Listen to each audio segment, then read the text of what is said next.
Yo, what's up? Welcome, everybody. After yesterday's nightmare situation of basically every tech problem ever going wrong, and the same thing happening the day before, I did an entire interview and the whole thing, the file was corrupted. So,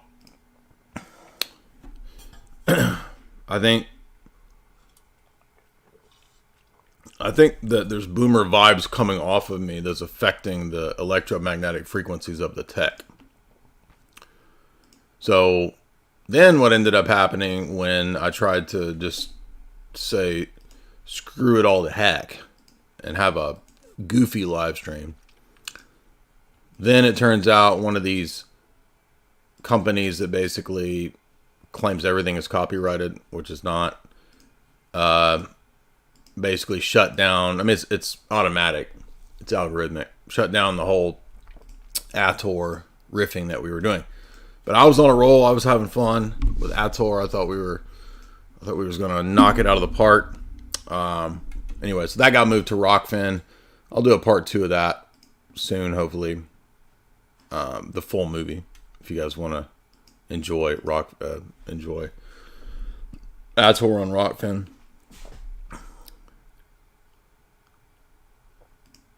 And then this is a little weird because this is going to be out of order. I've already done the part 2 to this. So last night what I ended up doing, because I was just obsessed with doing work, getting some actual work done, I ended up doing the entire part 2 to this because I didn't have the energy for a public live stream after all the problems with the stream that we were going to do with Jim Bob. So we smacked it up, flipped it, and rubbed it down. We flipped the script on it. We flipped that script. What's up? Shout out to all the spammers in the chat. We got a nice cozy 300 on a balmy January freezing cold night. I got my snorts. I got my phlegm. Shout out to my BFF Phlegm Boy hanging out right back in here. Shout out to Snot Boy right up in there. He's like this tall, chilling in there, causing problems. He's a little hoodlum. He's a little hoodlum that lives in my nose. I got a little hoodlum that lives in my nose, causing lots of problems. I don't know. That's ridiculous. I thought the Mark Singer story was great.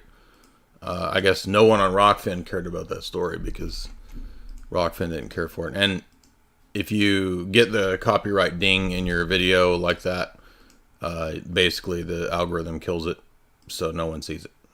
Anyway, you can go to Rockfin and still watch that, and I will do the rest of the Ator viewing party, riffing party on Rockfin as well. But let's talk about something different tonight. As I said, this is going to be the part 1 of my deep dive analysis and review of a book from my publisher, which actually ties into some other interviews that are coming out with other people from my publisher. For example, I just did a lengthy interview over on Nick Bryant's podcast. And if you don't know, Nick Bryant is the author of many books, including what he's probably most known for, I'm guessing, is Franklin Scandal. A very wild story. I'm sure most of this audience is probably familiar with it. He also is the co-author with Henry Vincent of this book, also from my publisher. And those all fit very well with this book, also from my publisher. So last night I did a deep dive into a lot of that.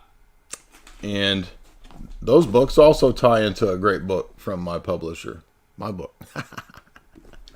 They all go together. They're all good books. Come on now. They're all good. What do all these books have in common? They have one thing in common. SEXXY. Ding. Do-do-do-do-do-do. More than enough. Ding. Do-do-do-do-do-do. SEXXY. Shout out to the first person who remembers or knows what song I'm singing and who sings that. You don't really get anything. You just get a shout out from me. Anyway, so yeah, we did the part 2 to this stream. It's already up. So it's just the first time ever that it's out of order like this. I was like, you know what, I'm just going to do the part 2. Get it out of the way. So this is the part 1, and we're going to talk about tonight this key element of people not knowing how the world really works. To me, this is really frustrating because, well, it's one of the things that we highlight over here on this channel and what I've talked about for so long. It really became the intense, obsessive focus of my undergraduate and graduate work, and then subsequent to that, topics that I really found interesting. Now, as you know, some things you can't really get into over here. So we got into a lot of those juicier type topics on the part 2 to this, which is on my Rockfin. So tonight's topic's not going to be about that juicy kind of stuff with Jepstein. You know what I mean? Jeffstein, McEffrey, and all of those connections. That's all on the part 2.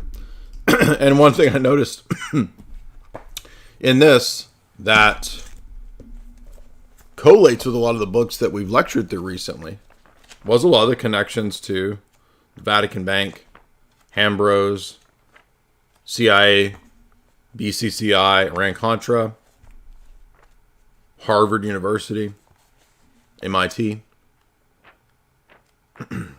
Operation Gladio. Quite a bit in this book overlaps with much of what we've lectured on in the last few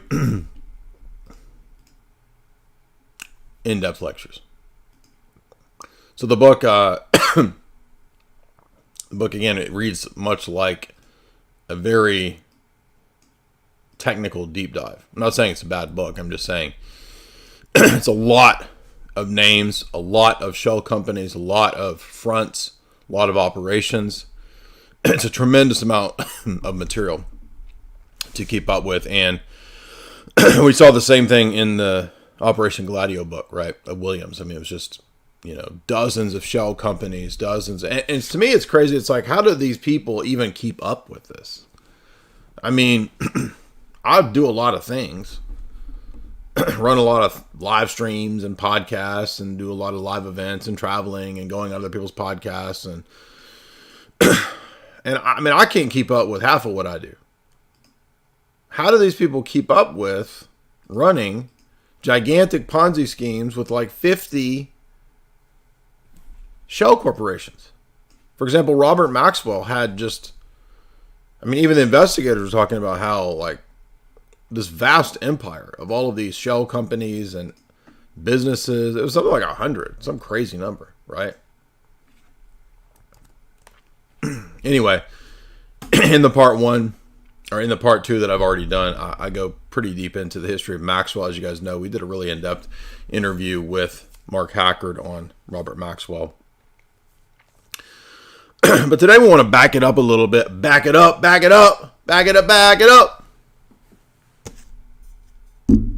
Right? Back that thing up. As the rappers say.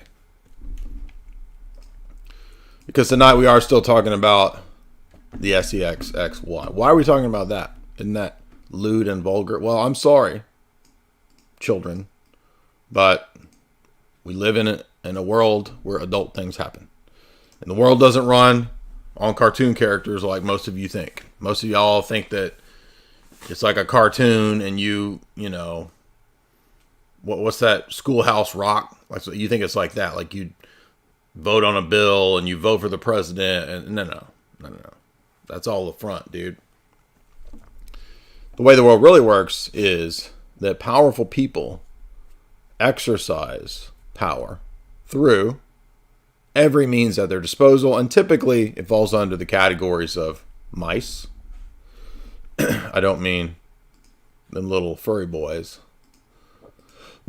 I'm talking about what we talked about the other night. I'll briefly run through this. I'm not going to go through too much of this. This is an essay written by two people from the intelligence world, former intelligence operatives, David Charney and John Irvin, and they're writing about the psychology of espionage and how it works. And MICE, as we know, is the acronym: money, ideology, compromise, and ego. Money is generally the category that would include selfish motivations as avarice, extreme greed for wealth, material gain, right? It might be to pay for a family member's medical treatment, education. In any event, spies come to the personal conclusion that espionage is the best, or perhaps the only means of obtaining the money desired. CIA research psychologist Terry Thompson suggests that there are a number of additional factors that contribute to a spy's vulnerability to the offer of money. It includes the cultural tendency toward equating success with material gain, social power and prestige that come with material success, etc. So also money, right, fits with ego gratification. So a lot of these actually fit under ego, the last acronym letter in MICE. Thompson also makes the intriguing suggestion that a willingness to take risks is a key element here. So, but beyond just money, there's also ideology. Ideology is a shared set of beliefs about how the world ought to be. And psychiatrist and author Steven Pinker writes, ideology cannot be identified with a part of the brain or even with a whole brain because it is distributed across the brains of many people. Since it represents a shared belief system, and ideology is adopted by an individual to the degree that it reflects the individual's ego. In that sense, an ideology is like another motivation, money, in that it serves as a vehicle for the individual to express personal value or belief. An ideology is chosen in order to confirm conscious or unconscious beliefs that the individual has already internalized. So in espionage, a particular ideology might serve as the actual motivation for a spy to breach the trust, or simply as a means of rationalizing that behavior. The so-called Cambridge Five, Philby, Blunt, McLean, Burgess, etc., were likely true believers whose motivation for working for the Soviets against the UK was based largely on their belief in communist ideology. So they were kind of utopians, perhaps. They were also, by the way, Skittles people who were compromised. So that's also under compromise. So, and by the way, the story is, of course, that Lord Ralph at that time had multiple people, Skittles, compromised. And Lord Ralph's circles are probably the means by which the Maxwell model and circles were set up. Okay, so there's basically a copy model here, right? Lord Ralph, what he did with the people in British intelligence, Skittle stuff, that model is copied with Maxwell's operation, because Maxwell was doing similar stuff. Robert. Copy paste with Ghislaine and Jepstein. Jeppy. I had to get my Jeppy pen.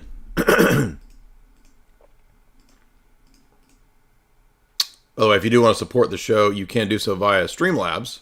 Streamlabs is the means by which you can send super chats, tips, donations, or ask a question. Right there is the link in the show description and in the chat for Streamlabs. And if you send me a question, comment, or donation, I will read your stuff, as long as it's not crazy stuff. As long as it's not schizo gematria stuff. We ain't into all that nonsense. Bunch of nonsense. Put my name in the gematria calculator. It says FU.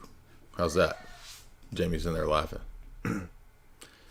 Put my name in the gematria calculator. It says URGAE. That's what it says in reply.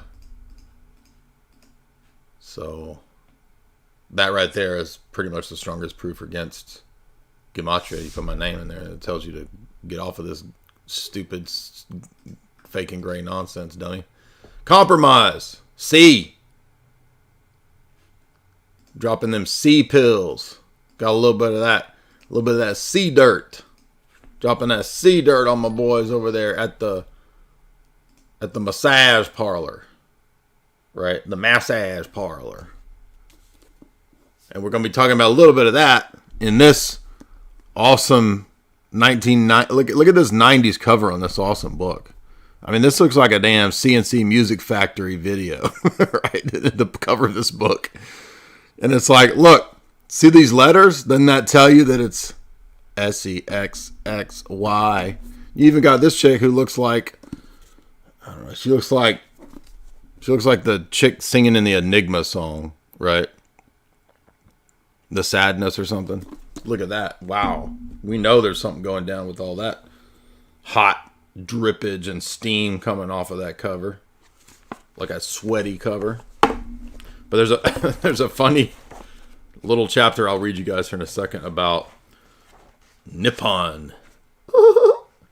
Nippon espionage. Uh-oh. What? They didn't do that. They didn't do that, did they? What was they doing over there in the country of Nippon? How was they compromising bad boys and girls? Well, now I lost my chapter. Hold on. It something popped up. I was like, nobody knows anything about freaking Nippon sexpionage, right? Of course not. Who knows anything about? Nobody knows about that except some damn weirdo in the chat. There's one weirdo.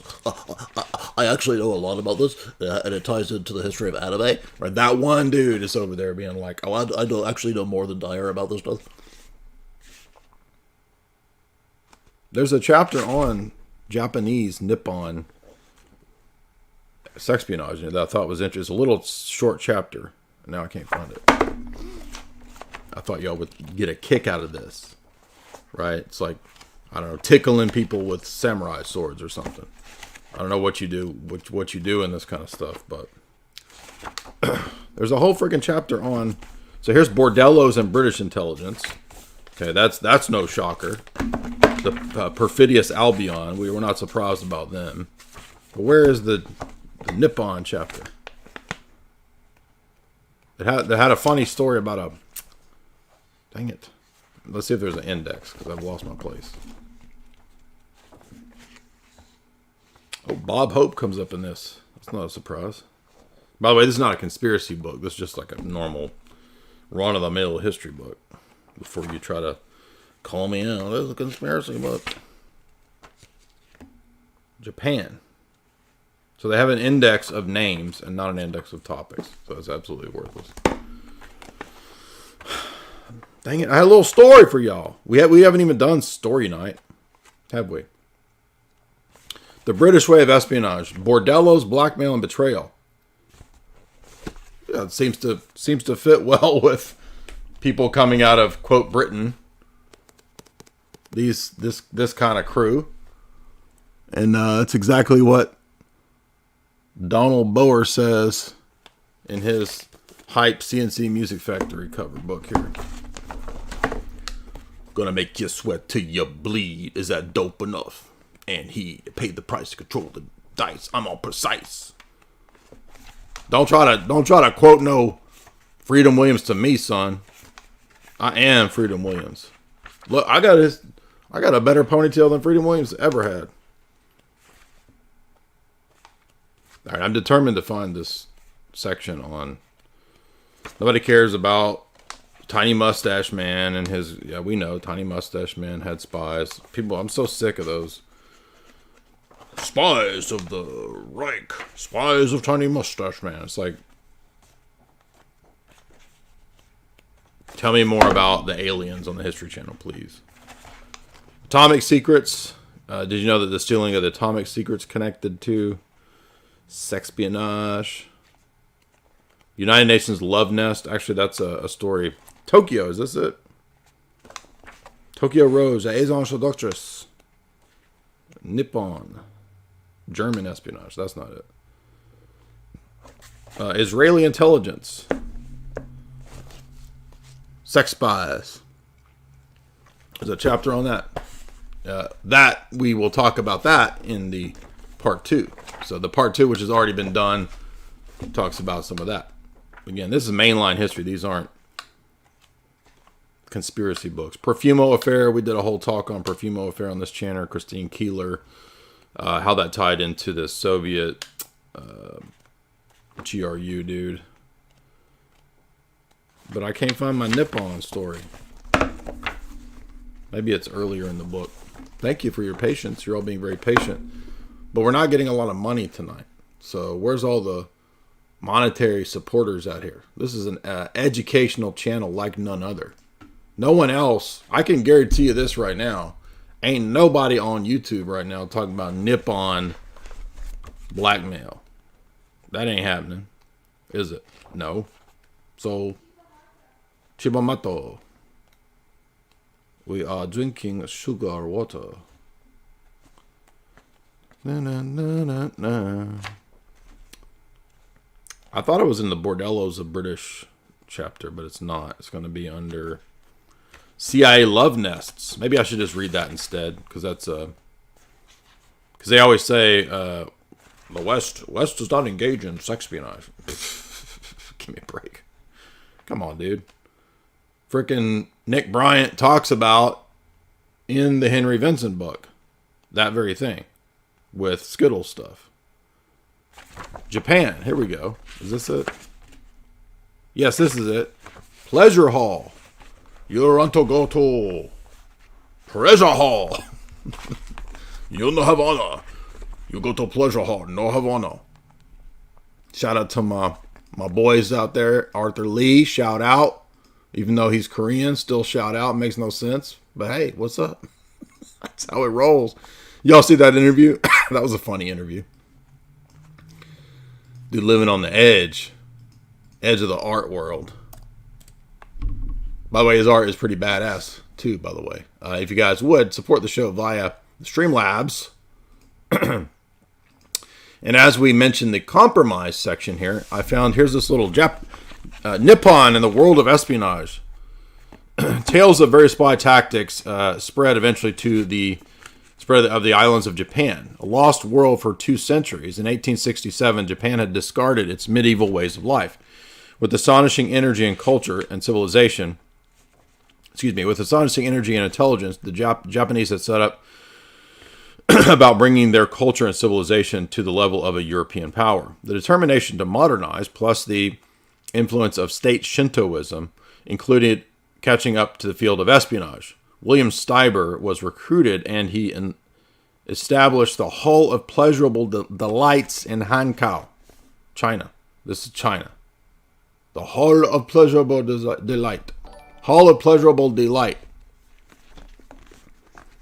Y'all got your tickets? You said, look, we got a super chat right there. Send me some more super chats, or $25 from 25. He just got his ticket to the Hall of Pleasurable Delights. Anyway. Although it's patterned after the greenhouse, it surpasses prototypes in its effectiveness. Couriers for Imperial Japan would come to this unique establishment and engage the services of the ladies. The courier would then pass reports to his lady of love, and she in turn relayed them to agents who were in contact with Japanese high command, serving as an exchange center for transferring information from the Chinese mainland. Was only one of the purposes of the Hall of Pleasurable Delights. That also sounds like it'd be a candy shop, right? The Hall of Pleasurable Delights. Sounds like basically could only be 2 things, right? Candy shop. At the candy shop. How's the 50 Cent song go? Or it's going to be one of these houses, ladies of the Flusies of the evening, right? One of them things. Enticing non-Japanese recruits to betray their mother country remained its primary objective. The Hall of Pleasurable Delights also functioned as a unique training center for Japanese spies. The Oriental view of sexuality was more realistic than the Western world. Japan recognized the importance of this expression, and the Hall of Delights served well by training its agents in all manner of techniques.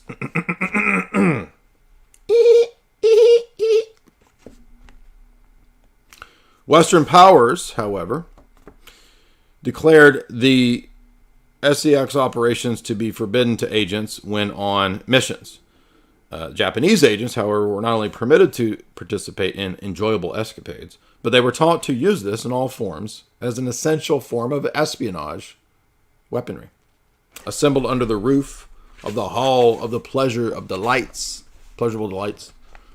were some of the most beautiful and talented specialists in all the Orient. Exotic, golden-skinned women with an array of professional Skittles men with them taught the intelligence agents of Imperial Japan the full range of techniques. The Hall of Pleasurable Delights had no taboos. It was, in fact, a scientific research laboratory as well, specializing in SEXXY. Much of the training included coaching agents and skills to use these on foreign assignment in foreign lands. Now, this is just one country in the, 1800s? Yeah, late 1800s that had set up an entire operation to study this with scientific accuracy. Pleased with the success of the Hall of Pleasurable Delights, the Japanese government established other training schools in Russia, China, Manchuria, under the guise of teaching jujitsu as well as physical culture. Wow. The school in Vladivostok was a Russian port that technically was strategically important to the Japanese because of the thousands of transient Russian soldiers passing through the city. It offered bonus plans to its customers. Sailors enrolling for 20 lessons of jiu-jitsu were actually given free of charge 20 hours with some of the most beautiful women in the Orient. It was not coincidental that these were accomplished ladies of the evening, who were also the most cunning wheeler-dealers of information that Japan could procure. There were no records to prove the effectiveness, however, of the Japanese spy techniques, but the Russo-Japanese War of 1904 and 1905 ended disastrously for the Russians when their Baltic fleet was utterly destroyed in the Straits of Tsushima. This event could only have occurred if the Japanese had obtained information in advance through their special services. One of the tenets of state Shintoism proclaimed that Japan had a divine mission to bring the world under one roof so that all of humanity might share in the advantages of having a divine emperor. To achieve this grand design, Japan set about the task of infiltrating the rest of the world at this time, or their plan was to infiltrate the world with its agents, to weaken the morality of the other nations. So notice, this is not unique to one country in the 20th century. It's not unique to the West. This is late 1800s Japan. So you understand, we're talking about how the world really works. Okay, this is an element of statecraft and warfare. In other words, espionage, everybody knows, this is a crucial component of statecraft and warfare. And, unfortunately, one important component historically of espionage is sexpionage. And that's what we're learning about today because we're adults and we're not children. We're not supposed to be children. Blindly going through the world and in some naive evangelical boomer fashion where we think that everything is as it's presented. And we're shocked when we hear about Jeff Stein McEffrey, when the reality is that this is the norm. So yes, my channel is not monetized. And if you want to support my channel, the way you do that is to use super chats via Streamlabs. So you can still send a super chat. We just had a couple here. Storm the Cat sends $5 and says, do you think that voodoo dolls are like demonic inversion of icons because it's using an image to attack its prototype? It seems like the demonic version of the same sort of metaphysical principle is at work here. That's an interesting perceptive insight. I hadn't thought about voodoo being an inverted iconography, but it definitely works on the same principle of the likeness and similarity of type to prototype. And most of the ancient and medieval world, and by extension the pagan world, believed in a doctrine of resemblance or association. So in other words, they would think that there is a direct connection between the image and the prototype. So in other words, they shared a real metaphysical connection in some way, right? So you're right that the basis for voodoo is similar to the basis as to how we view the reverence to the icon passing on to the person depicted. Kenyan, $10. You've been providing endless entertainment to us for years, and I've yet to super chat. Here's $10. Thank you so much. Thank you so much. I appreciate that. Keenan. Oh, that's Keenan and Kel. What's up? That's a good burger right there. I'm going to take that $10, Keenan, and get me a good burger. Appreciate that. Shout out to Keenan. He says he's been watching for many years, learned a lot, got a lot of good information, got a lot of laughs and entertainment. That's what we do around here. We're shameless in our infotainment. I'm honored to be your infotainer. So, coming to the end here of this interesting section about Shintoism and Nippon dirty stuff. By 1878, dozens of patriotic societies had been formed by Japan in the islands of Hawaii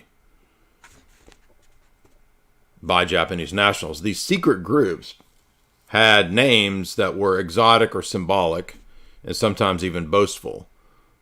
They were called the Black Ocean, the Black Dragon, the East Asia Culture, Reawakening Greater Asia, White Wolf, and these were all covert covers for subversion and espionage. So this is just going back to Imperial Japan's techniques of espionage in the late 1800s. I thought that was a fascinating little snippet there with the Hall of Pleasurable Delights. And for all you woo-woo, what are they called? Woo-woos? The boys that marry their pillows? Jamie? Ooh-woos? Weeaboos. Weeaboo-woo-woos. All you weeaboo boys out there that are married to your pillow, sorry, the Hall of Pleasurable Delights does not still exist. You can't go get in. You can't. There's no tickets you can buy. So I know we got a lot of pillow boys married to their pillow anime characters over there. How do I get a ticket to this? I heard you talking about the Hall of Pleasurable Delights in Japan. Where are the tickets available online for this place? This is the 1890s, dude. Go back to your pillow. Burn that pillow, by the way. That's gross. That's dumb. Pillows? Go get a woman. Find your woman. Find your good woman. And lock her down. Don't lock her down like Patrick Henry. Lock her down in a figurative sense. Because Jamie said Patrick Henry had a woman, his wife locked up. She was crazy. I'm talking about figurative sense, lock her down. Jamie's cracking up in there. But I don't know the story of Patrick Henry's woman, right? Maybe she went nuts. Maybe he, right? It's like a movie plot. You think that he's the bad guy because somebody's locked up, but then he truly loves her and he locks her up because she's psychotic and going to kill people, right? So I don't know. I'm just joking. I'm joking about that. I don't know the story. This is just a... Jamie probably saw that on TikTok. Yeah, where you get your American history from? TikTok. CIA love nests. Y'all want some more of this? This is kind of wild. This is not that long. Here's another one. Because remember, all of the nerds on YouTube talking about espionage. We don't. The West does not engage in espionage. Yeah, right.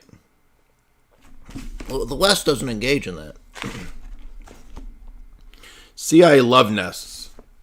Spurred on by the disclosures of the Aldra Hiss Chambers case, the United States realized the need for more intense intelligence at home and abroad. The decision was made to expand the CIA staff to a few hundred, from a few hundred to a few thousand, and the number of CIA agents around the world to around 100,000. So this is...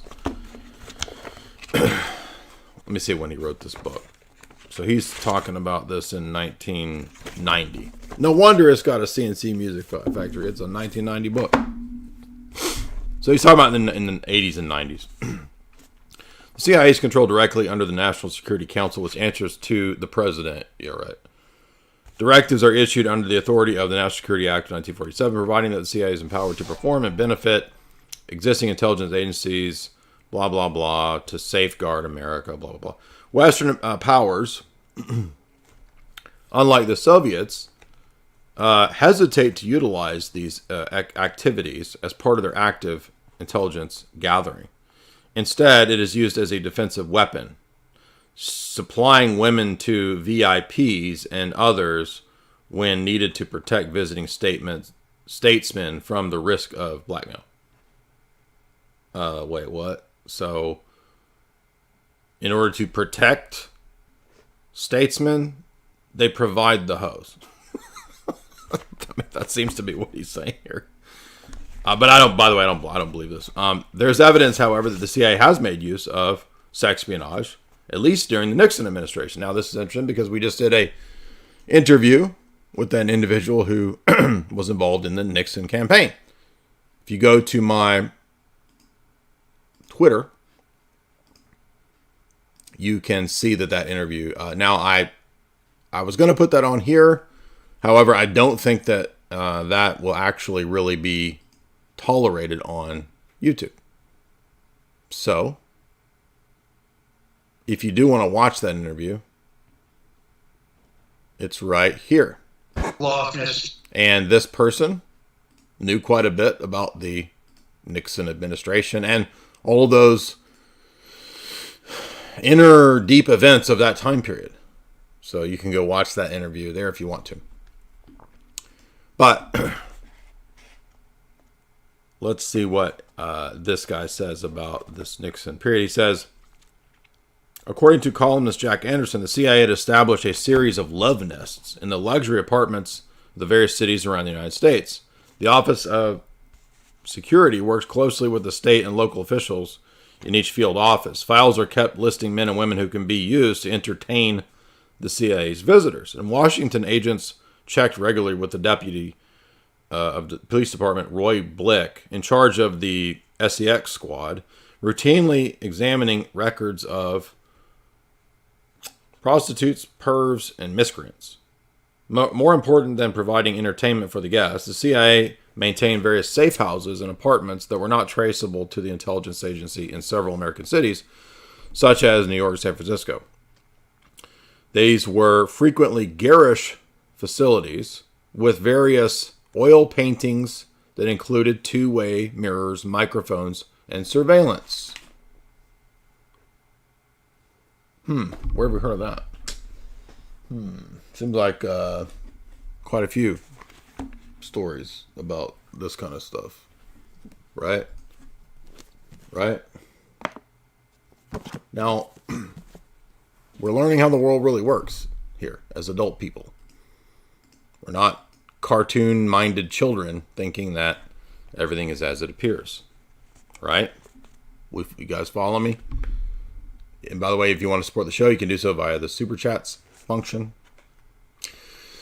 You can also support the show by ordering my philosophy course over at the Autonomy Agora Marketplace, where I give you 12 lectures, 30 plus hours, 36 hours of information, slides going through the history of Western civilization's philosophical heritage from the pre-Socratics all the way up to Nietzsche and postmodernism. So if you'd like to order that, you can order that in the link there. Now, we're talking about these lavishly furnished apartments and facilities, which is, by the way, precisely what comes up in this book in New York. In New York, there was a lavishly furnished facility. As part of various CIA mind control operations, for example, in the case, I'm guessing this is going to get into... Well, this doesn't actually say what they're talking about, but I'm guessing this is Operation Midnight Climax. For example, in some cases, ladies of the evening would provide their clients with exotic drugs in order to alter their behavior, LSD, and induce them with amnesia or make them easily manipulable. That's Operation Midnight Climax. If you're not familiar with this, this is a real thing. So again, people have never heard of this. We just covered it with Jason. This is Everybody's getting as Ivan says, big boy pants. Put your big boy pants on. Right? Guys, Bitcoin. Okay, let's go, guys. Bitcoin is pumping. Put on your big boy pants. Put on your big boy pants and let's learn about what's really happening, how the world really works. And by the way, I'm going to explain to you why you want to know this stuff, too, because we always have these goobers who are like, whoa, why should I care? What can I do about it? I can't do nothing about it. Why should I care? So my goofy guy voice always becomes a bar automatically. Why should I care about how the world really works? Couldn't I just follow the boat?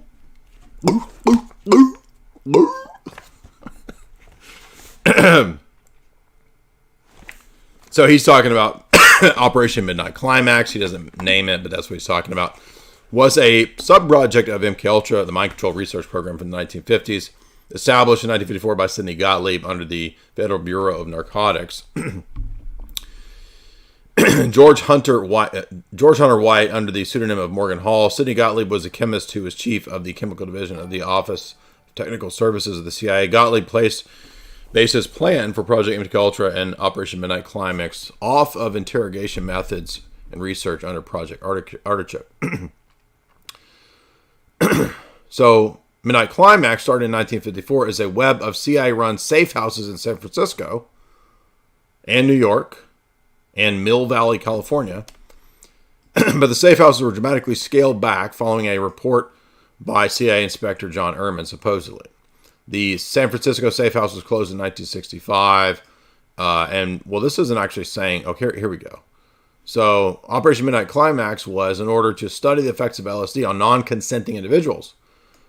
Ladies of the evening on the payroll. Wait a minute. I thought the West doesn't engage in this. Ladies of the evening under the payroll of CIA were instructed to lure clients back to the safe houses where they were given a range of substances. And then they were filmed and studied. But the West doesn't engage in this kind of stuff. So, Bower, in his book, goes on to say, one of these CIA-sponsored apartments was located in Greenwich Village, and it was equipped with a camera hidden behind a picture of sailing ships. Foreign diplomats were put up in this high-rise, supplied with agency-supplied ladies of the evening, and then secretly photographed. Wait a minute, I thought they don't do this. That's this stuff. So wait a minute. So this does or doesn't happen? I'm confused. In other words, Bower just contradicted himself. The CIA, however, did not confine its blackmail activity to safe houses in the United States. Alexander Ogorudnik was acting secretary of the Soviet embassy in Bogota, Colombia in the 1970s and became a CIA target. He was known to have an eye for beautiful women. And having revealed that he was disenchanted with communism, he was approached by a CIA swallow operative. That's a lady who's willing to engage in intimacies for patriotism. Because they're so patriotic, right? Right? They're just patriotic. That's all it is. By the way, I missed a couple super chats. I didn't realize that these had come in. Jeremiah Cook sends $5 and he says, could there be a fake event to distract these 25 individual states that might be rebelling against the DC regime about the Texas line in the sand issues? You like how I'm getting really creative with my code terms. You like my creative code? I actually think so. All the censorship is actually just making me a better writer because I get really creative with all of my code speak. So now everything is basically code speak. And you can thank your tech overlords for that. There's always the possibility of a fake flag, Jeremiah. So I don't know what to make of the whole 25 states rebelling thing. I don't know what's going on. I really don't. So I can't really give any wisdom on that. I I mean, I think that there's definitely real problems, but where this is going with this stuff, I don't know. Tyler, $5. I was laid up in the bed with Vaticoof after extremely brief but passionate encounter with my waifu pillow at the Hall of Pleasurable Delights. That is one of the downsides of going to the Hall of Pleasurable Delights, is that you will encounter, you will probably get the Vaticoof. You're not going to get AIDS there. They don't allow AIDS there, but you can get Vaticoof. Speaking of Hall of Pleasurable Delights, did anybody see, a little off topic, but actually not totally off topic, did anybody see Poor Things? Whoa, right? That was not the movie I thought I was going to see. Okay, I saw the trailer and I'm thinking, oh, this is like a Terry Gilliam style, goofy girl version of Frankenstein. And, Emma Stone is funny in Zombieland, so maybe it'll be, some kind of a Zombieland quirky. No. That's not what that movie is. That movie is gross, dude. But, a little brief interlude because I didn't go into it on a different stream. I might clip this and make it kind of its own little discussion. Basically, who wants to see Emma Stone having intimacy times with big old fat, greasy, stinky Frenchmen? Nobody. Okay, nobody wants to see that. Maybe there's some weirdo out there that's the same guy with the married to his pillow, but it's just gross, dude. And the whole movie was pretty gross. Probably on purpose. So it is a kind of retelling of Frankenstein, but it has a super duper feminist theme. And basically, I'm going to go ahead and ruin the plot. After her fall from an Edenic, quote, perfect state, she's this sort of machine girl, Franny Stein. I don't know. I'm trying to think of a girl version of Bride of Frankenstein. She leaves her mad science fancy apartment she lives in and travels the world and experiences it and falls. She has a fall into total degeneracy and degradation and becomes a lady of the evening. However, in becoming a lady of the evening, she learns philosophy and the ways of the world and decides that she wants to be a science woman, a surgeon, because, there's so many ladies of the evening just dying to become surgeons and scientists. It's a very believable plot. And she ends up rejecting her father figure, God the Father, and she calls him God. The Willem Dafoe plays the mad scientist who creates her, her father. There's also a weird Crowleyan homunculus theme with she's actually the child. Her body is the body of a child from her mom, and it's her mom's brain put into her body. So, mad science, right? And Willem Dafoe is basically engaged in genetic modification. He's into weird science. Ooh. Weird science. Ooh. Magic tubes and pots and pans, bits and pieces, and magic from my hands are making weird science. Ooh. Something like a recipe.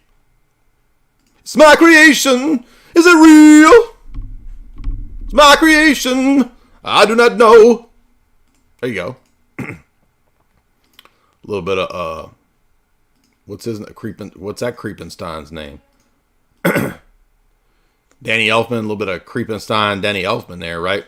Literally weird science type stuff going on. He's mixing animals together, genetic modification. Anyway, so she, long story short, once she learns the ways of the world and becomes an enlightened lady of the evening, of course she becomes a science girl living in a polycule. Yes, you heard me right. What? So, no, it is not a Terry Gilliam style quirky comedy goofy thing. It's a Aleister Crowley tells the story of Frankenhooker, as you guys are saying in the chat. Correct. And it was gross. But I have to admit that, like, I mean, there's literally some like horror, like the horror Babylon stuff going on in the movie, because she's an abomination homunculus creation, right? She's originally the bride of a Christian patriarch guy, and he's identified as this wealthy Christian patriarch who lives in a castle with crosses everywhere. And she flees him because he's abusive, right? This is what led to her. I'm talking about the original body of the woman, right? Before the brain was placed into the head of the daughter. So anyway, she ends up in the end of the movie. She ends up back with her original husband and decides again to leave him because he's abusive and patriarchal. And so basically it's like super Gnostic feminist. It's what we did the podcast on. Dark, female, Gnostic goddess archetype. So now Emma Stone is one of the dark, female, Gnostic goddess archetype figures. So it's gross. It's not what you think. Not what I thought it was. Anyway, but it is relevant to tonight's topic because she achieved enlightenment, supposedly, via taking the... Is that a tantric thing? Right? Isn't in Tantra this idea that you have to get the highest level of enlightenment, you have to go through the worst degradation? You have to put yourself through whatever it is that you think is the most degrading and gross, right? So if you, I don't know, you can think of anything, whatever it is, right? You got to go do it. So that's what that movie is about. So as you can see, that this whole domain, we're not studying and talking about this to be gross, but we're looking at this because this, unfortunately, does exist in the world, and it affects us because our leaders are typically people who are compromised, you see. Not everybody, not every politician, but at a high level people are targets for these things, you see. And to act like this doesn't exist, or it's just naive and stupid. It's ignorance, being foolish to act like this doesn't happen. Anyway, this guy mentions, again, many other cases. And in fact, I mean, the whole chapter on British intelligence is basically just that, right? Bordellos, blackmail, all of the stuff that you would expect, Savile type stuff. And that's exactly what we cover. Well, we've covered the Savile type stuff in the past, but I was just on with Nick Bryant. That's why I'm saying all this, because he's the author of The Confessions of a DC Madam from my publisher, as well as the most famous text probably on this, Franklin Scandal. I think Charles, or the other representative, also wrote a book on this back in the day. This is a more recent book about the Franklin cover-up. So, and that involved underage dudes, right? In the, I think, W. Senior White House. So that's the compromise here in the mice. This motivation can be equated with what you might think of as blackmail, or maybe even something worse. Unlike other general forms of motivation offered in mice, in this case, a spy does not act of his own or on his free will, but rather is effectively forced to commit espionage through fear of punishment, exposure, or wrongdoing, or some other undesirable outcome. From a psychological perspective, it is the least reliable method of recruitment, since the spy's primary motive is to escape punishment rather than please his or her handler. The spy is likely to cooperate only to the extent necessary, and may attempt to break free of control as soon as is practicable. An infamous example of this is the honey trap, in which a foreign intelligence service would direct a man or woman to seduce a targeted individual in order to gain or obtain cooperation through threat of exposure. And if you saw that movie Red Sparrow with J-Law, right, that was basically what that whole movie was about. It's about one of these NKVD supposedly training schools in Kazakhstan, I think. And we talked about that when we reviewed that movie when it came out. Pop. Y'all remember that. Thank y'all for being generous tonight. Over the Horizon Retort says for $30. Do you think that the impact of V2K voice to skull, V2K speech scripts from Subproject 149 were asking them to harm themselves, voice to skull, telling the victim that it's God, neighbors, aliens, etc. I wonder how many exorcists have run into or read the ex-DARPA programmer Robert Duncan. I haven't read Robert Duncan, so I have to say I'm ignorant of that. I did read Annie Jacobson's entire 600-page, whatever it is, 500-page history of DARPA. And by the way, that's one of the texts that we lectured on. So I've lectured through this whole Gigantor thing. I read all this thing back in... I remember being in Greenville one day, and I read like 300 pages of this book because I had nothing else to do that day. 2018. So no, actually I was given this book in 2018 and I read it in 2020. No, 2019. But this is a great book. Anyway, no, I've not read what you're talking about, so I can't speak to Robert Duncan. But that is an interesting question. Now, some people have speculated that some of the apparitions, right, where these people at Medjugorje or Bayside, right, these kook women that think that the Virgin Mary's talking to them. Some people have, even trad cats themselves have speculated that that might be voice to skull technology and that these people are being used. I don't discount that. I can't prove that. It does seem plausible. But there's also, in the religious world, as many of you know, we actually see these people on Twitter and see them all the time. There's no shortage of unstable people who are in prelest thinking that God or the Virgin Mary is speaking to them verbally, right? So, very perceptive question, very likely that there could be cases where voice to skull was used to mess with people.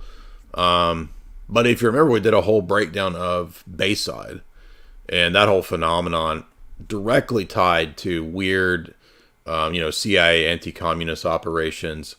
And another odd thing in Bayside was that the Bayside apparition was basically pushing sedevacantism way before anybody else was. So that's again very suspicious. As we know from Douglas Valentine's book, Archbishop Tuke was also working with the CIA in Vietnam, right? That, I think, raises a lot of suspicions about Tuke. And Ngo Tuke is one of the earliest sedevacantist bishops. Like Gra, keep it a stack. Will you $1? Will you have AJ the Catholic on again? AJ, oh, you mean AJ Barker? Yeah, we had a good conversation. He was good spirited about handling a very feisty, heated grilling. I think we could even say he was grilled. I don't think he got my arguments, in that I don't think they really settled in. Maybe he kind of started getting a little bit of it in the middle and maybe towards the end. But yeah, I'm open to having another conversation with him sometime. So he's Tim's good buddy, so I'm sure that that opportunity will arise in the near future. Now, on the same theme of this, this bizarre event came up on Boiler Room. I didn't know about this. It was a viral thing going around. I'll play a little bit of Hesher playing this clip on Boiler Room Thursday night.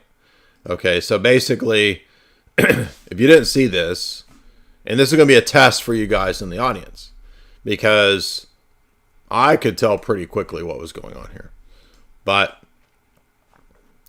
I think it's in the UK. This dude was just randomly sort of playing a piano, right? And it was at a shopping center. It's a big open shopping area, and there's a dude playing a piano. He's really good, and he got all into it. And he had some people there filming him playing piano, and there was other activists out there with, in this case, Chinese flags, handing out pamphlets and flyers and flags or something. And the activists threw a big fuss, and it gets really, it gets more and more heated, and it's a really bizarre exchange. And so a lot of people were trying to figure out, why were these people being so angry about this bizarre exchange? Well, I'm gonna tell you what happened, and we're gonna see that my analysis was pretty much correct, but it's illustrative for tonight's topic because maybe you're at the mall, maybe you're at the, I don't know, where might you be? If you're at the mall, maybe there's certain foreign people selling things in the mall from certain Middle Eastern countries, right? You think they're just there to sell things? Maybe you're at your university and suddenly there's an influx of exchange students. Now, when I was at undergrad and grad school, my university had a special program with the world's largest openly communist government on the planet to bring over massive exchange students. I've always found this to be very bizarre. Like, what? Because, of course, we're told in the media all the time, when it's useful, that China, our biggest enemy is China. Look at Joe Biden, he's controlled by China. He won't stand up to China. China, it's going to be wonderful, it's going to be great. But, well, how come there's so many exchange students? And by the way, exchange students, not in every case, but in many cases they're spies. Duh. Especially more so maybe in the grad school department. Now, let's watch this clip. It's not that long. It's a very bizarre exchange, though. Maybe I can, I don't know if I can make this full stream. Maybe I should play this version of it. Let's try this. On yellow card. She says that they're doing a TV program, which I assume is something to do with the Chinese overseas, for the state media to broadcast during the upcoming Chinese New Year. Soon the situation escalated when Kavanaugh next to her. Stop touching her! Don't touch her, please. Do not touch her. Please, you are not the same age. Please do not touch her. Don't touch her. Please don't touch her. Please don't. Yeah, don't touch her. Don't touch her. And this really took everyone nearby by surprise. And Brennan even took a step back from the shock. Now, this is my favorite part of the exchange later. Stop judging. Stop judging. Why are you calling us communists? Why? We got the flag of any country. Why are you discriminating a different country? Why are you discriminating a different country? Why are you getting excited? Because you're getting your knickers discriminating in another country. How am I discriminating? Yeah, you're saying we're communists, we're holding a flag. Yeah, because you've got a communist flag in your hand. Oh my God. Is that not? Is that? Please educate yourself, all right? Please educate yourself. So that's. So I'm only being an activist out here handing out communist stuff for a communist country, holding a communist flag. Please educate yourself. How dare you discriminate by calling me a communist? I mean, it's like, that's actually the techniques and the tactics that communists are taught, right? And the fact that this guy is that adept at immediately utilizing this, level of gaslighting. So it's pretty obvious these are, in some capacity, agents or assets or spies. And it turns out that these individuals worked for a Chinese NGO. So I don't know exactly what they're doing or what their purpose is. But the reason that it was obvious is that they immediately did not want to be on camera. Now, you're in a public place in a, quote, Western free country.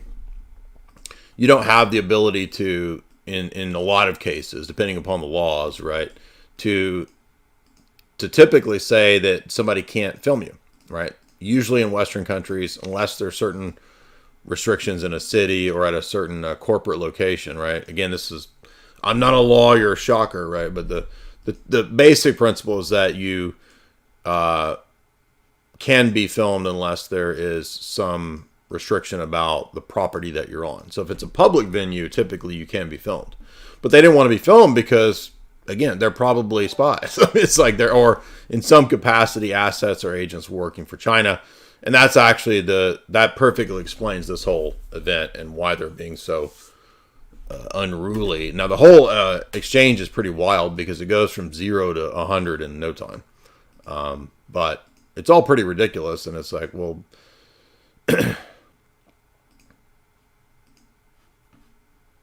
Yeah, exactly, right. The guy was just playing piano, and they're like, "You can't film this. No filming. No film." It's like, yeah, we can film here, dude. This isn't your, controlled dystopia. Go back to controlled dystopia, dude. Stop trying to bring that here. Over the Horizon retort sends $10 and says, it would actually be the Nippons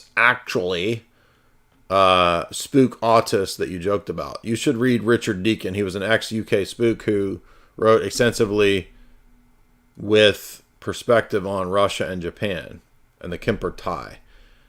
And their work with the Korean CIA or the KCIA, the Israel and other British and other intelligence agencies. Richard Deacon. Okay, y'all have to get that book. I'm not familiar with Richard Deacon. Appreciate that. I'm always on the lookout, though, for those kinds of books. They are usually very insightful for this kind of stuff. But, yeah, exactly. Deny, and then accuse the accuser of what you're doing, right? That's a typical tactic there. So anyway, I thought that was odd, but it's not odd when we think about the fact. And by the way, Trump was actually correct about this. You remember when this was a big deal, like in 16, 17?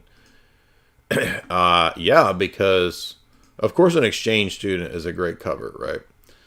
The latest move in the Trump administration's efforts to impose limits on exchange students, the university says that they're paranoid.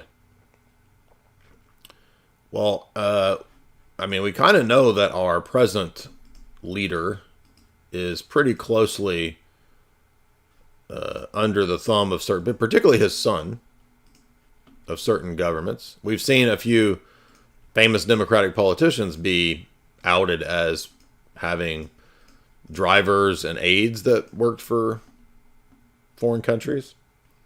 By the way, it's not just China, obviously, is my point. Now, in my second part of this talk, I will get into more saucy, spicy topics. Okay, there are other famous incidents mirroring the Chinese type of spying.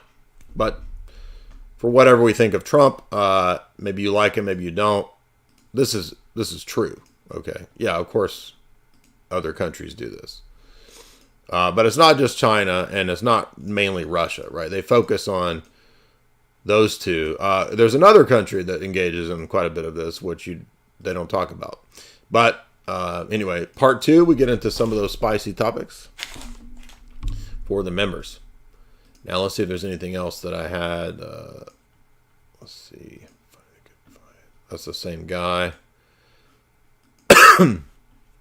Saucy, sassy. So I will be on Nick Bryant's podcast. We had a really lengthy breakdown of Esoteric Hollywood. He picked 4 or 5 topics that made for a really good conversation. And then I will probably have him on the channel here in the near future. The author of the famous Franklin cover-up book. And I didn't realize that he actually runs Epstein Justice. So he runs the operation that's trying to work towards justice for Epstein victims, which is a noble thing. And I didn't realize that he has actually been investigating Epstein since 2012. So he's actually been at this for a really long time. So there's quite a bit of material over on his podcast. Our podcast is not up yet. I don't know when he's going to post it, but he's an interesting character. He studied philosophy, so we had some good philosophical conversation. And then he was just on Sam Tripoli, and that was actually a really good interview. They did a good hour and a half breakdown. I'm going to link that for you guys because I recommend this podcast. It was really good. The Omerta of Jeff Stein and the Black Book with Nick Bryant. Let's see. You can watch that over on Rockfin at Sam Tripoli's channel. And you can also subscribe to me and everyone else over on Rockfin. So a lot of these juicier topics that you're hearing about, that's available for subscribers to my members site and for subscribers over here on Rockfin. And you'll notice that the part 2 of this talk is this talk right here. Jeff Stein, Gladio, and the Vatican Bank connections. And I get into other countries as well.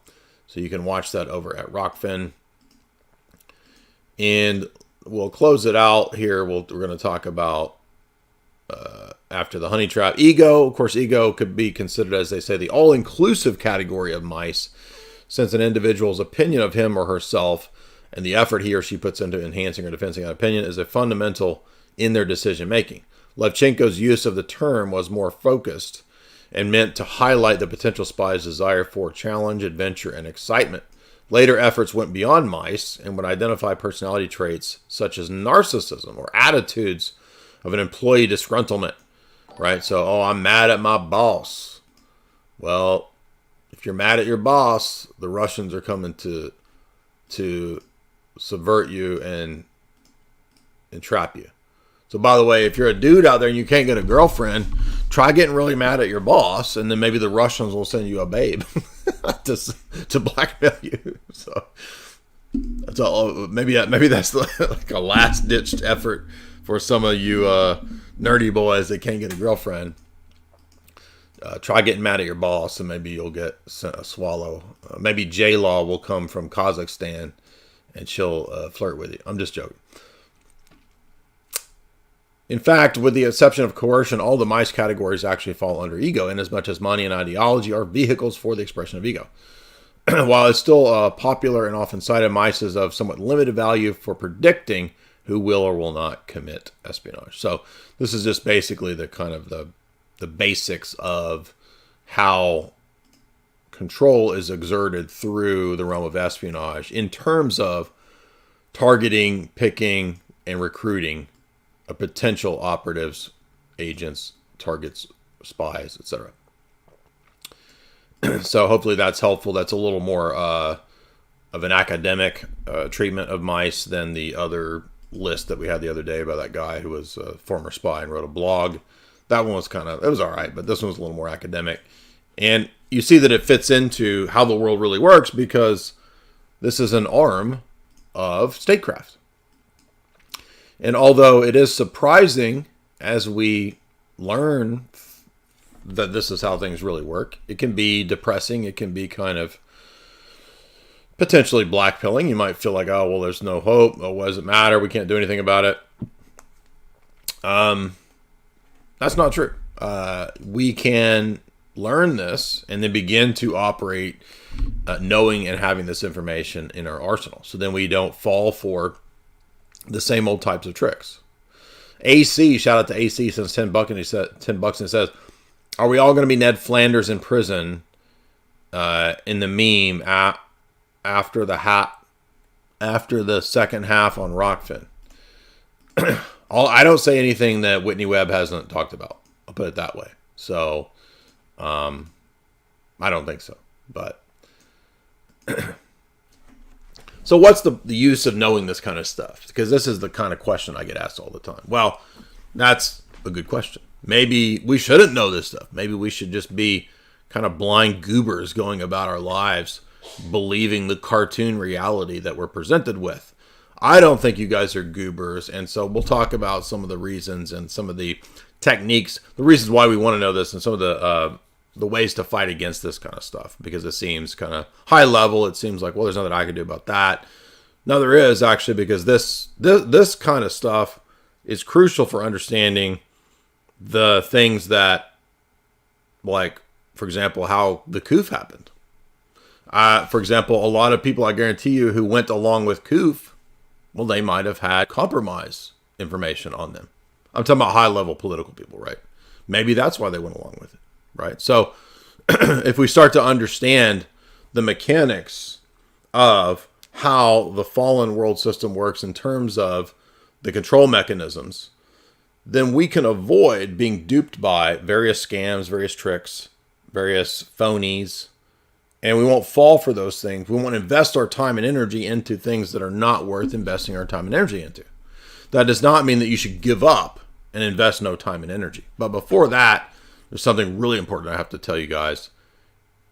You have to listen to this. You have to listen to this. This is the most important thing I'm going to tell you tonight. Chad Mode is your ultimate natural pre-workout. designed to take your performance to the next level. Chad mode is for natty beast alphas only. Whether you're hitting the gym, invading a favela, conquering a small village, gambling, burning the midnight oil, mogging on your coworkers, or getting banned from Facebook, Chad mode gives you the competitive edge you need. It's as simple as mixing 1 or 2 scoops of our fine powder into water or juice, providing you with a delicious, energizing beverage featuring a burst of sweet, organic fruit flavor. Chad mode will give you the extra edge you desperately crave. Chad mode stands out from the crowd by excluding artificial flavors, preservatives, sweeteners, and dyes. We've even avoided so-called natural flavors, ensuring a clean and effective formula. Only soy boys and betas guzzle blue dye and sucralose, further tanking their already low testosterone levels. Chad mode is made in America. Unlike your common TikTok peasant's pre-workout powder, it does not contain Chinese lab-made caffeine and artificial sweeteners that soy boys so often crave. Experience the pure goodness of Chad mode with Blue Magic registered trademark organic blue spirulina extract, organic lemon, cherry, and organic maple crystals. Forget synthetic caffeine.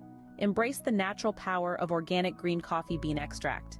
Each dose of Chad mode mirrors the caffeine kick of a cup and a half of coffee, delivering a surge of energy alongside essential vitamins, minerals, amino acids, and herbal extracts. Chad mode will allow you to fire your boss and mog on anyone who opposes you. Chad mode will give you a dominant and aggressive edge, like a lion hunting a gazelle where the gazelle is a TikTok gym zoomer macro guzzling sucralose on the daily, edging to TNF videos.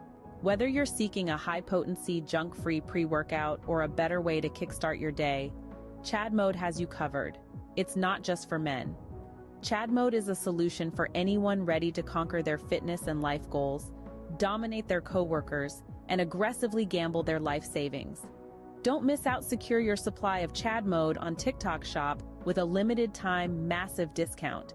Elevate your workouts and supercharge your days. Chad mode. Not for your average gym bro zoomer who guzzles synthetic blue dyes on the daily. Buy on the TikTok Shop now with a massive discount provided by TikTok for a very limited time. Buy now while this is still available. Chad mode has been flying off the shelves because it's the first of its kind. Certified for alpha or sigma males only. Do not buy if you are a beta. We will refund your money. Chad mode is your ultimate natural pre-workout, designed to take your performance to the next level. Chad mode is for natty beast alphas only. Whether you're hitting the gym, invading a I want to favela, show off something that we're all proud of. I got a browser here. This is Jay Dyer's much vaunted, much sought after Philosophy 101. Now, he just got this page up. We are just testing it out. You guys are some of the first people in the world to see it. I want to say, for my part, it's not Philosophy 101. I think this is a mistitling. I really think of it as like Philosophy Unleashed. Because a Philosophy 101 course, they give you kind of some useless information that you can't make sense of. Jay actually lays out over 12 weeks, dozens and dozens of hours put into just the presentation of this, let alone the hundreds and thousands of hours of research that it takes to have a coherent evolution and history of the origins of philosophy, the uses of philosophy, the different ways to look at it over time, and how that has been brought about to what we have today, which is almost an absence of philosophy on the objective logic and reason side, and an overabundance of woke philosophy that is irrational and is made up day by day as people are like, I think we should bring racism back. And then here's a justification. And then it gets wokeified and spread out. And then all of a sudden you have a bunch of communist, socialist ideas where you become the property in action. You need to be able to stand your own ground. It helps to have a foundation in philosophy because it's a method to find truth. When you get down to it, philosophy is there because you love truth enough to go and learn how to find it because it's valuable. So if you're interested in things like that, there is the landing page. We'll link it up in the notes. It is a longer one, so we'll get a shorter URL for this. I'm sure Jay has a link on his page. I just wanted to show it off. Now you know it exists. You can go look for this woman mad in the chat over an obvious joke. People just not understand what's happening on this channel. They can't tell when people are joking. They can't tell that obviously I don't literally mean that chalk is the most important thing in the world.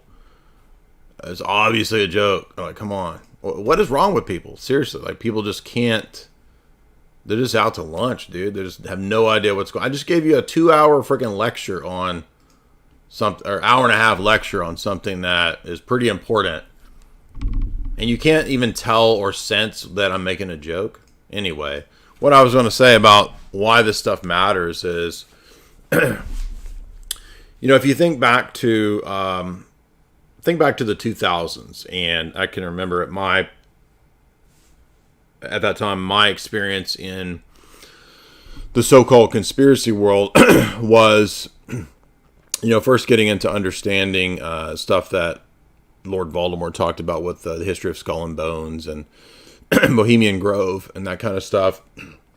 And those are windows into, kind of introductory windows into understanding how our world is really run, when we see that elite people seem to operate on a different standard, on a different ethic or no ethic versus the typical understanding and ethic of, say, the middle class or the lower class.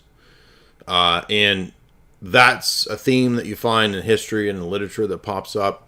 So you start to realize that, so there's something going on that's true, obviously, with all the conspiracy stuff. And I'm talking about like back in the 2000s when we would be watching E-Bombs World videos, or we'd be watching Google video, conspiracy documentaries. And you start to realize that, okay, maybe I've been lied to. I should now question everything. And I'm not saying that's bad. I think that it's a process that kind of everybody goes through who goes down this rabbit hole of learning and information. But what you soon find out is that when you embark on the quest to question everything, and you say, maybe I was lied to about the existence of aliens, right? You kind of have an alien phase, and you read the UFO books and the UFO exposés and this and that, and you think, oh, the government was lying about UFOs. But then you start to notice patterns of individuals who seem to be completely lunatic quacks, like just total kooks. I think this is very prevalent, particularly in the UFO sphere. So you start to notice that, well, wait a minute, why are these people so crazy? And I don't just mean that they have fringe theories. I mean a lot of actually insane people. I mean, one of the first events that I went to, it wasn't actually about aliens or anything like that. I've never been to an alien event, but there were some people at the event who were adamant alien believers. And it was one of my first speaking events many years ago, 2015, somewhere in there, 16.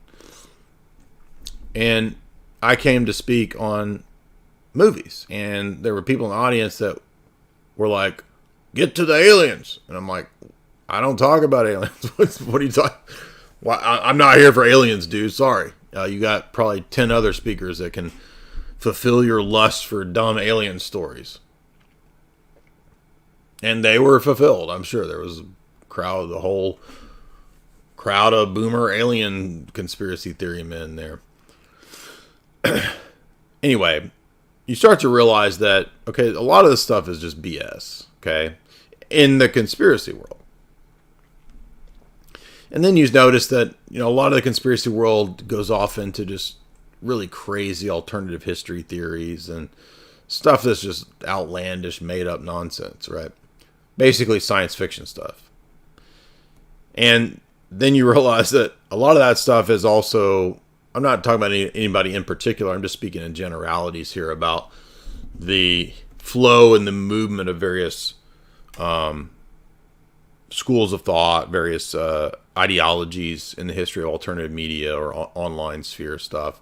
And I've been here since the beginning, right? Since 2002, 3 of the conspiracy stuff. You start to learn about how this stuff ties very closely into intelligence stuff. So I can remember even back in 2003 and 4, well, I remember learning that the OSS comes out of Yale and Skull and Bones. And then I remember getting deeper and deeper into studying the UFO alien phenomena back in the 2000s. And I remember I would constantly start to see things popping up about CIA and intelligence stuff. And at the time, I didn't know a whole lot about espionage and this kind of stuff. I just had general ideas about it.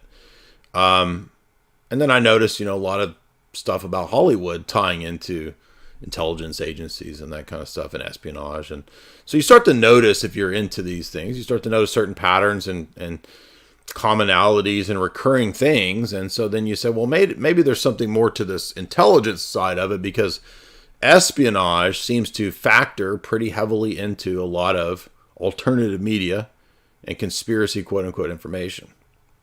And so what I did was I was interested in studying that at an academic level, rather than just, speculating on stupid internet stuff and getting on Twitter and mouthing off or whatever. I really wanted to read the research, the history of this kind of stuff, information warfare and all that. I found it very fascinating.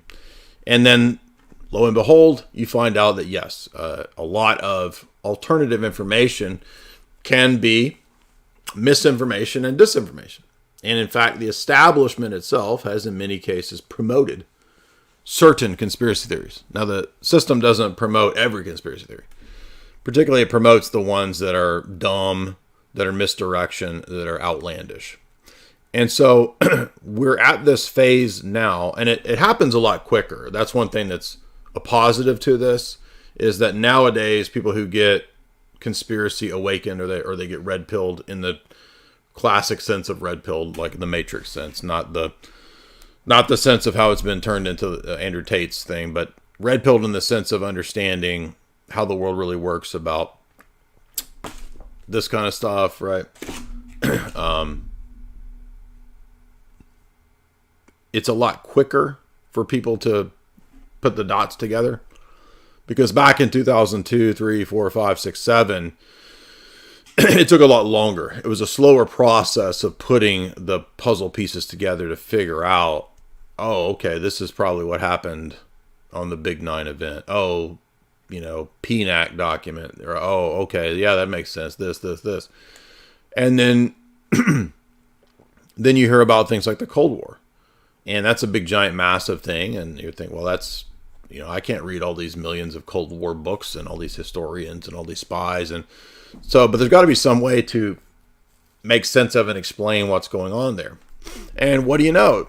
What pops up again with the Cold War stuff? Why? Espionage and intelligence operations. So it would seem that whether we pick something like Jeff Stein McEffrey, or whether we pick something like Russiagate and Donald Trump, whether we pick something like the Franklin scandal, whether we pick something like the Big 9 event, whether we pick something like UFOs and aliens, what do you see as a common thread in all of these events in some capacity? Espionage and intelligence stuff. It's always there. Why?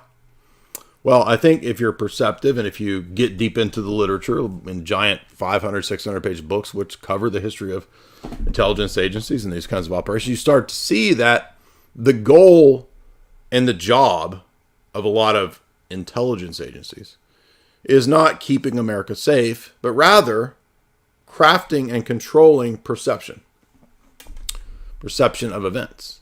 And you realize that a lot of the intelligence establishment, now that superstructure, is not people doing James Bond stuff. That's a very minuscule, small amount. It's academics. It's dork academics figuring out ways to dupe and to lie to you.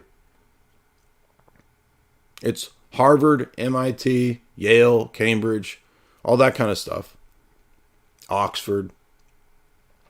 Figuring out ways to manage and mind control the population.